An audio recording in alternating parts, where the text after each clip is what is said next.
Hello everybody and welcome.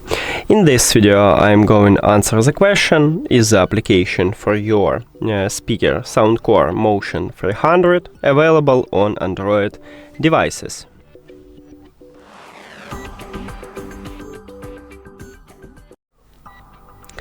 So, I already installed the application what SOUNDCORE offer for the speakers. And if we open it, we can see supported devices. Now, I already set up this application. If you don't know how, you can check a video at this channel, we have it.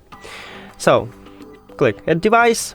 Now we're trying to find it, and if it cannot, we will see option to check available devices for this application. Click Setup manually.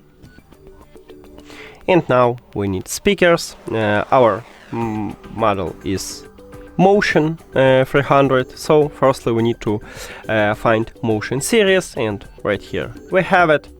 You just click on it, and here it is. Right here we have Motion 300. That's actually our model. So my short answer is yes, it's available on Android devices. And that's it.